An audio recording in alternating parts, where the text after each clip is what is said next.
Conservatives won the election in Alberta, but there is still a war to be fought. The mainstream media is still attacking Danielle Smith and the United Conservative Party.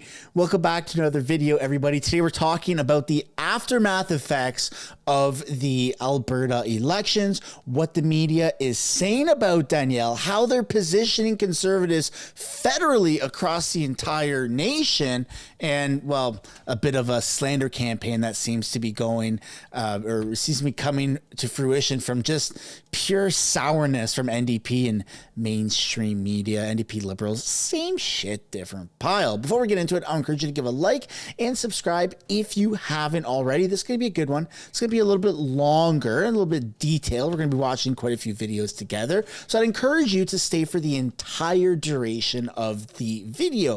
A lot of people like to click off around 50%, but let me tell you, it's going to be worth it. So without further ado, let's get into it.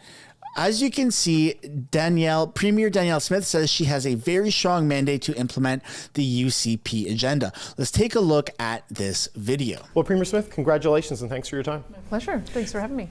A majority government, but a diminished caucus. You've lost quite a few cabinet ministers in the results. What message do you take for that outcome last night? Well, I would say I was really encouraged to be able to get, I think we got 52.5% of the popular vote, and that to me is a very strong mandate. What I did see is that it's very good. The left is consolidated now in our province. It really is a two-party province in a way that it hasn't been in the past, and I think that's going to mean that we have a very strong opposition that is going to do its job loyally, I suspect, and we're going to have to respond to that. So there are going to be a lot of issues that we're going to have to make sure that we're hearing all voices and that we're governing for all Albertans. That's what I took from it. Well, how do you do that? I mean, you're locked out of Edmonton. You were reduced in Calgary. It's a bit of a rejection of the United Conservative Party by urban voters. You know, I look at it a little bit differently. We've got a lot of mid-sized cities in Alberta, and so we've got a number of seats in Calgary. We've got representation in Medicine Hat, Lethbridge, Red Deer, Grand Prairie, Fort McMurray, the donut around Edmonton. So I feel like we actually have a very diverse caucus who are going to bring a diverse perspective, and I think that will allow us to do a great job of governing. We've had 7 months to be able to put an agenda in place, and we got a mandate to continue that, so I'm pretty excited. The NDP made you the centerpiece of their campaign. They made this a referendum on your credibility. I mean, how do you think that showed up in the outcome last night?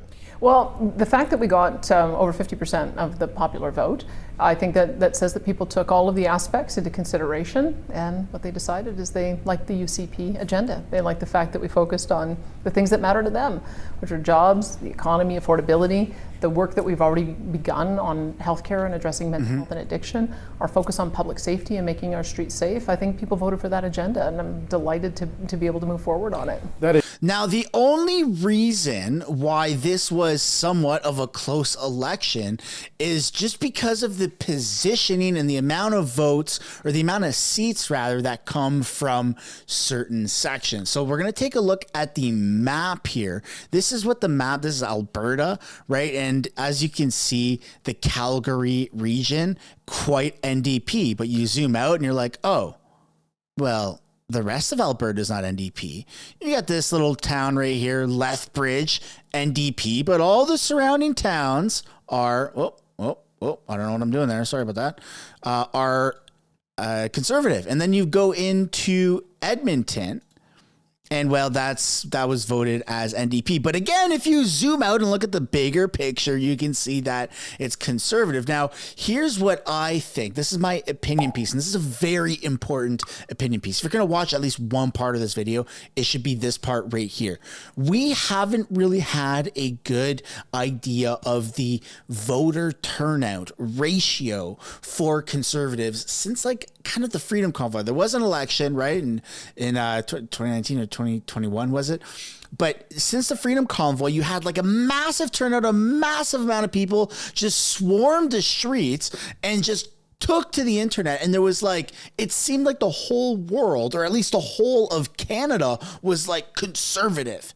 And then that fizzled out, and there's still a massive freedom movement, right, within Canada, but we haven't really known what that converts to, because you can see like there's like bots online, there's people from other countries, there's people from America commenting on this video. In fact, if you've reached this part of the video, you should comment down below where you're from. not a city, don't dox yourself, but country, region, whatever it is. There's people from the Netherlands, Germany, it's all over, but predominantly this channel is mostly Canadian viewers, but a lot of people from around the world dislike Trudeau. So when you take these conversations away from online and you put them into real life votership, what does that look like?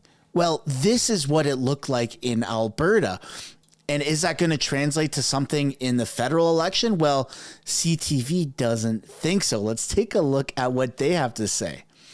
The lessons for Pierre Poiliev from the Alberta election. So you saw in the previous video that I just showed, the guy wasn't that harsh to Danielle Smith, but he wasn't that nice either. And here's what this, look at this like mean devilish face. Could already tell how this is going to start once I hit play. So here we go. You bear any responsibility, though, for the reduced size of the majority? And I'll tell you why I'm asking, and you took many questions on this throughout the campaign, right? This idea that some of your candidates were saying, I'm from the Conservative Party, versus talking about you and your specific leadership or your candidacy. And that polling showed ultimately, overall, your party was more popular than you. Do you think there would have been a better outcome for your party if you had not let it? I would say that I was mischaracterized by the opposition and the media for almost my entire time since I got elected in October. And I think that the debate demonstrated the type of person I actually am. And I think that things changed an awful lot after that debate. That people saw that I was thoughtful, people saw that I was respectful, people saw that I wanted to run a positive campaign, and that I was prepared, though, to point out the policy differences between me and the opposition leader. And so I think that the more people see me, get to know me, see the kind of style of governance that I have, I pulled this party together by a lot of hard work. It didn't happen by accident. When I got elected in October, we were hearing that unity was the biggest problem, that it would be impossible for anyone to bring this team together in time to fight a contested election. And I managed to do that. And it's because of the type of approach. I have a very respectful approach with my caucus colleagues. I have a respectful approach even with my opponents. And as I think more people see that, I think that they will gain some confidence, which will allow us to implement our agenda. Now, this is where I'm a little conflicted, because these are tough questions and they seem like they're kind of attacking Danielle Smith. And to an extent, it could actually be interpreted that way. At first glance, that is how I view it. And at second glance and third glance, that's still how I view it. Now, the question that I need to ask myself, and that what you should ask yourself as well, is this how we want our media to handle politicians, especially the ones in power? And ultimately, the answer is, yeah, but only the Liberals. No, the answer is yes. Now, here's where it's kind of a conflict of interest, because they're not currently doing that with the Liberals, which is why it seems like a one-sided attack. You want the media to be critical of the government in power. You want them to ask the tough questions. You don't want them to be paid by the government or feel like they need to, be nice to their boss in order to continue to get that funding. You want them to be hard, not slander, but you want them to ask the difficult questions. Any type of controversies or skeletons that they have in the closet, not on repeat like a broken record, because that can get quite annoying, like it has in Question Period, although it is a little bit funny and theatrical in that setting. But when it comes to the media, when it comes to mainstream television, when it comes to actual journalism and reporting, I really truly believe that they should attack the Liberals. I'm kidding. That they should ask the tough questions. So Danielle Smith is actually doing a very good job of answering these types of questions.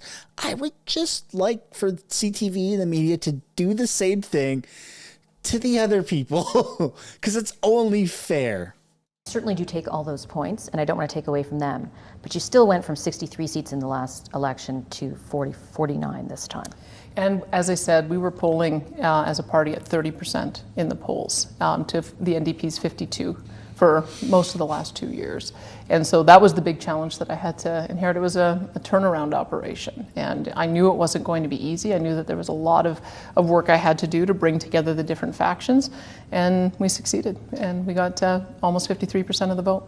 I want to turn to federal politics, because I'm here from Ottawa, and you very specifically last night took aim at the federal government and the Prime Minister himself as far as their climate policies go. I got this quote from, I think it's the Federal Minister of Natural Resources today, who said basically that the re-election of a UCP government, won't hinder their efforts to advance aggressive climate action. Your response to that? And he's correct. I mean, I've told this to the Prime Minister and all of our interactions with our federal counterparts, is that we are happy to work with them on the aspiration of being to carbon neutral by 2050. But if you try to compress that into too short a time frame when the technology isn't available and there's not enough time to do it, it results in production caps. And when they've put forward ideas of a 30% reduction in emissions in fertilizer or 42% reduction in emissions on oil and natural gas, when they started talking about just transitioning oil and natural gas workers completely out of existence, and when they brought through a proposal for a net zero power grid by 2035, which even the Saskatchewan NDP says is unachievable, those are things that we have to fight back against. And I want to work with them on an achievable target. And I'm happy to aim to meet that aspiration of 2050, but they can't be working towards shutting down our industry. We just won't stand for that. When you say that you won't stand for it, though, can you be specific about what you're prepared to do to stop it? Because the impression I was left with last night and in other comments that you've made is that you're raising expectations about that, about being able as a provincial government to stop some of those federal policies from going through. What are you prepared to do? Well, I would say that that's a good question. Other premiers taking a similar posture. You've got Saskatchewan Premier Scott Moe, who has been just as aggressive in saying that we've got to manage our economies for what makes sense. In his case, Saskatchewan, in our case, Alberta. You have the Atlantic premiers now talking about clean fuel standards as well as the carbon tax as being unaffordable. And so I think that part of what my initial steps was educating the rest of the country about how our country is supposed to work. The federal government isn't supposed to sit on high and pass edicts in every area of provincial jurisdiction and have us just sit back and take it. Our confederation is supposed to work where we have areas of jurisdiction and autonomy for good reason, is because the resource endowment at each province is different, the ability to generate electricity from different means is different. These are the reasons why our founders said that those things should be provincial jurisdiction. And so I think I can work collaboratively with the federal government because we are already leaders in carbon capture, utilization, and storage. We want to build out a net zero transportation sector using hydrogen. We have the ability to have vast geothermal resources brought on stream. And with British Columbia agreeing to a couple of additional LNG projects, that allows for us, I think, to reduce emissions globally by exporting our clean LNG.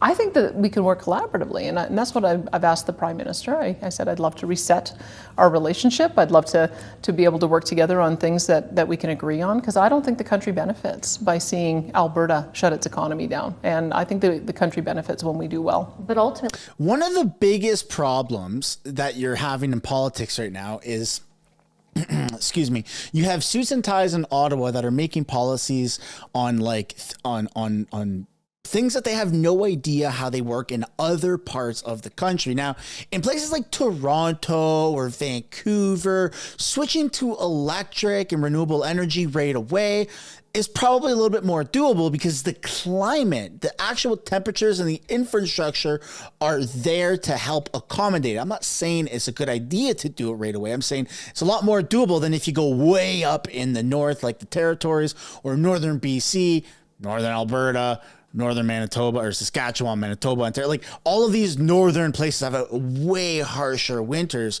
There isn't that infrastructure to accommodate those things. And so I'm a little biased. I do like renewable energy and whoa, don't clip that out of context. I'm not saying that we should just snap our fingers in 2024, 2025. We should all be using electric vehicles.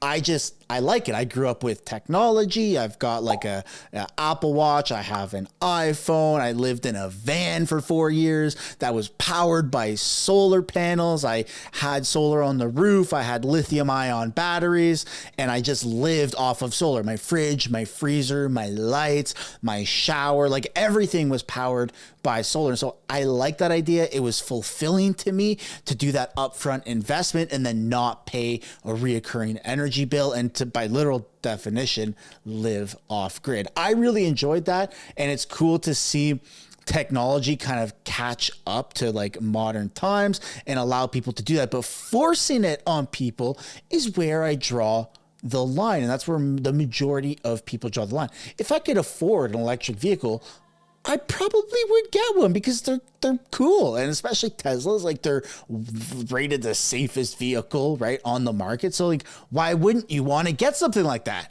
if you can afford it? Right now, it's not affordable, but that's not what the topic of this video is. The topic of this video is Alberta just needs to stand strong, and Danielle Smith is doing a great job of that. And the fact that she's taking on these questions like a champ, I mean, I really have a lot more respect for her than I ever did. And just to wrap this video up, you can see at the bottom of this article, you have cautionary lessons for Pierre Poiliev. So CTV News is literally trying to give advice to Pierre Poiliev on how he could win the election, which is absolutely hilarious to me because they do nothing but actually slander Pierre Poiliev. So they have spending buys votes. Campaigns matter. Negative is not a positive. Poiliev should also learn from NDP leader Rachel Notley's mistaken preoccupation with unleashing Smith attack ads without a clear policy vision beyond hiking corporate tax hikes. By the time she realized her mistake and pivoted positive, it was too late. So Pierre Poiliev doesn't really spend money on ads. He has organic traffic through YouTube and through Twitter and through social media, and people like and tune in to what he has to say. Question Period has never been more popular than it is right now, maybe aside from like the peak of the Freedom Convoy, because people want to tune into what Pierre Poiliev has to say to Justin Trudeau, not because people are tuning in to listen to what Justin Trudeau has to say about policies or not answer questions that are being asked towards him. They've had years, 8 years or whatever, to actually tune into Question Period and to listen to what Justin Trudeau has to say. That's not why people are tuning in. And they are tuning in by the thousands. My live streams of Question Period on my second channel, House of Canada, is getting about 1,500 to 2,000 live concurrent viewers. And we're ending the streams with over 20,000 views, which is insane that many people are tuning into one person's Question Period live stream. So I don't think Pierre Poiliev needs any advice or tidbits from CTV, especially if you're comparing to Rachel Notley. She lost. Don't take advice from the losing team. That's not going to get you anywhere except another loss. That's where we're going to end the video. This was a really long one. We're approaching on 20 minutes. I hope and appreciate everybody who made it to this point. And yeah, we're going to end it. Thanks for watching. Don't forget to like and subscribe if you haven't already. And I'll see you in the next one. Thanks so much for making it to the end of the video. If you want to support the channel financially, you can do so by checking out the merch shop linked right up there. Or if you want to do something for free, which is also absolutely acceptable and highly encouraged, you can subscribe right there. If you want to continue watching videos like this, you can do so by clicking or tapping right there to watch the next upcoming video. And if you want to watch a little bit of different content, but also Canadian stuff, you can do so by clicking right up there. That's my second channel, House of Canada, also known as the House of Commons Highlights. Thanks so much for watching. I look forward to seeing you in the next video.